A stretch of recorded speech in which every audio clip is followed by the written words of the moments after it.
ہمارے ملک کی مقبول اور مایہ ناز گلوکارہ مہناز، جو کہ مرثیہ خوانی اور بہترین سنگر تھی، 1958 کو پیدا ہوئی۔ ان کا اصل نام کنیز فاطمہ تھا۔ وہ برصغیر کی معروف گلوکارہ اور نوحہ خواں کجن بیگم کی صاحبزادی تھی۔ وہ 4 بھائیوں کی اکلوتی بہن تھیں۔ کچھ لوگوں کی رائے ہے کہ ان کا تعلق ہندوستان کے علاقے محمود آباد سے تھا، جبکہ کچھ کے نزدیک ان کے آباء و اجداد لکھنؤ کے باسی تھے۔ تاہم 1950 میں وہ کراچی میں قیام پذیر ہوئیں۔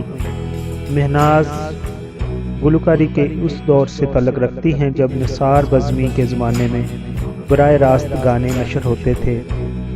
وہ خود کہتی ہیں کہ ایک ایک گانے کو اس طرح گانا ہوتا تھا، آج کل کے گلوکاروں کی طرح 17 ری ٹیکس کی گنجائش نہیں ہوا کرتی تھی۔ مہناز گلوکاری میں خداداد صلاحیتوں سے مالا مال تھیں، مگر ریڈیو گائیکی کی طرف آنا محض ان کا اتفاق تھا۔ ہوا کچھ یوں تھا کہ ان کے کالج نے ملی نغموں کے ایک مقابلے میں حصہ لے رکھا تھا، اور عین مقابلے کے روز جس طالبہ کو ملی نغمہ پیش کرنا تھا وہ بیمار ہو گئی۔ مہناز سوز و سلام تو پڑھتی تھیں، اس لیے انہوں نے اس لڑکی کی جگہ گانے کو کہا گیا، اور مہناز نے اے وطن کے سجیلو جوانوں گا کر بے پناہ شہرت اور بے پناہ داد سمیٹ لی۔ انہوں نے پہلی بار جس فلم میں گایا وہ وحید مراد کی فلم حقیقت تھی، جو کہ 1974 میں ریلیز ہوئی۔ اس فلم میں انہوں نے گلوکار اور اس وقت کے وہ مشہور سنگر احمد رشدی کے ہمراہ 2 گانے گائے، جس کی موسیقی اے حمید نے ترتیب دی، جس کے بعد ان کے آگے نئی فلموں میں گلوکاری کے لیے آفرز کی لین ہی لگ گئی، جیسے ناگ اور ناگن وہ فلم تھی جس کے گیتوں کو گانے کے بعد بطور گلوکارہ وہ شہرت کی افق تک جا پہنچی۔ مہناز اپنی ہم عصر گلوکاروں میں وہ واحد گلوکارہ ہیں جنہوں نے عمدہ فلمی گیت گائے نے پر 1977 سے 1983 تک 7 سال مسلسل نگار ایوارڈ اپنے نام کیا۔ انہوں نے مجموعی طور پر کل 11 نگار ایوارڈ حاصل کیے۔ اپنی والدہ کجن بیگم کے زیر تربیت رہنے کے ساتھ ساتھ انہوں نے شہنشاہ غزل مہدی حسن کے بڑے بھائی پنڈت غلام قادر سے بھی موسیقی کی تربیت حاصل کی۔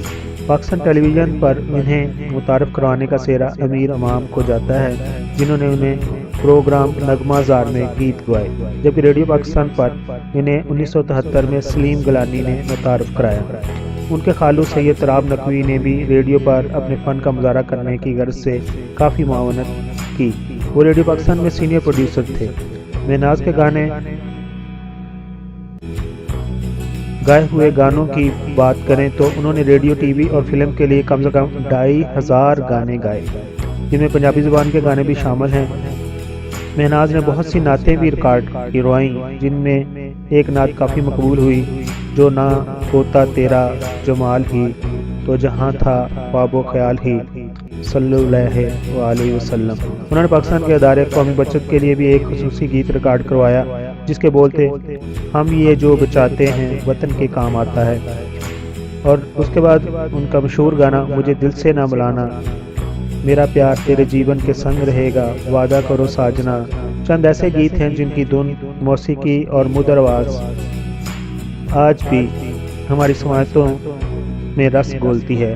انہوں نے گانا گانے کے لیے اپنی والدین کی سپورٹ حاصل تھی، لیکن ان کے ددیال والے ان کے والدین کے برعکس نسبتاً کم آزاد خیال تھے اور ان کی موسیقی پر اعتراض کرتے تھے، لیکن والدہ کی سپورٹ ہونے سے اور پھر اچھی آواز کی وجہ سے کوئی بھی تنقید ان کی راہ میں حائل نہ ہوئی۔ ہدایت کار مسعود پرویز کی ایک فلم کے لیے اس وقت کی چوٹی کے عظیم 1977 میں موسیقاروں نے دھنیں بھی ترتیب دیں اور گانوں کے بول بھی لکھے۔ ان موسیقاروں میں اے حمید، صفدر، خواجہ خورشید، نشاط، نذیر بٹی، کمال احمد اور ماسٹر عنایت حسین شامل ہیں۔ خاص بات یہ تھی کہ اس فلم کے ساتوں گیت